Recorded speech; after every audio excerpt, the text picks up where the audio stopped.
चलिए आज बात करते हैं सिंधु घाटी सभ्यता की एक छोटी सी लाल बलुआ पत्थर की मूर्ति के बारे में। हो सकता है पहली नजर में ये बहुत साधारण लगे, पर इसके अंदर बहुत गहरे राज छिपे हैं। पर रुकिए, इसे सिर्फ एक पुरानी चीज समझकर आगे बढ़ जाना इसकी कहानी के साथ बिल्कुल इंसाफ नहीं होगा। ये दरअसल 4,500 साल पुराना एक रहस्य है, एक ऐसा रहस्य जो हमें एक पूरी की पूरी प्राचीन सभ्यता के दिलो दिमाग में झांकने का एक अनोखा मौका देता है। और इसकी कहानी यकीन मानिए हमें हैरान कर देगी। ये हमें बताएगी कि हमारे पूर्वज कला, शरीर और आत्मा के बारे में क्या सोचते थे। तो चलिए इस कहानी की गहराइयों में उतरते हैं। तो सबसे पहले जरा इस मूर्ति की बनावट को एकदम करीब से देखते हैं, क्योंकि इसकी कलाकारी ही है जो इसे इतना ज्यादा खास बनाती है। तो देखिए, ये बनी है लाल बलुआ पत्थर से, मिली थी हड़प्पा में और आज इसे नई दिल्ली के नेशनल म्यूजियम में रखा गया है। ये तो हो गई इसकी बेसिक डिटेल्स। पर जो बात सबसे ज्यादा चौंकाती है वो है इसका साइज। सोचिए, सिर्फ 9.2 सेंटीमीटर्स। इतनी छोटी सी चीज में इतनी कमाल की कारीगरी, है ना हैरान करने वाली बात। असल में इसकी बनावट इतनी नेचुरल और एडवांस्ड थी कि जब स्कॉलर्स ने इसे पहली बार देखा तो वो भी चकरा गए। इसकी तुलना सीधे क्लासिकल ग्रीक मूर्तियों से होने लगी। उन्हें लगा ये अपने वक्त से हजारों साल आगे की चीज है, पर नहीं, ये हड़प्पा की अपनी ही मौलिक कला थी। अब सवाल ये उठता है कि इसे बनाया कैसे गया होगा, और यहीं पर हमें उस कलाकार के कमाल के हुनर का पता चलता है। जरा इन छेदों को देखिए, गर्दन और कंधों पर। इन्हें कहते हैं सॉकेट होल्स।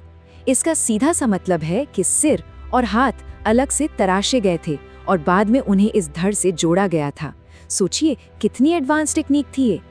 तो प्रोसेस कुछ ऐसा रहा होगा। पहले मेन धड़ को तराशा, फिर गर्दन और कंधों में सॉकेट होल्स ड्रिल किए, फिर सिर और हाथ अलग से तैयार किए और आखिर में उन्हें पिन से जोड़ दिया। मतलब जबरदस्त सब्र और सटीकता का काम था ये, जो उस कलाकार के समर्पण को दिखाता है। लेकिन रुकिए, कहानी सिर्फ कारीगरी की नहीं है।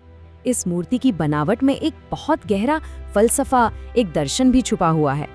ध्यान से देखने पर जो इसका हल्का सा उभरा हुआ पेट है, वो कोई गलती या खामी नहीं है, बल्कि यही इस मूर्ति के सबसे बड़े राज की चाबी है। तो एक्सपर्ट्स का मानना है कि ये उभार असल में प्राण को दिखा रहा है, मतलब जीवन की ऊर्जा या सांस। जैसे कोई योगी प्राणायाम की मुद्रा में सांस को अंदर रोक कर रखता है। ये शायद योग और ध्यान का सबसे पुराना सबूत हो सकता है, जो दिखाता है कि हड़प्पा के लोग अंदरूनी चेतना को कितना महत्व देते थे। तो एक इतनी छोटी सी मूर्ति अपने बनाने वाले समाज के बारे में क्या बता सकती है? जवाब बहुत ही दिलचस्प है।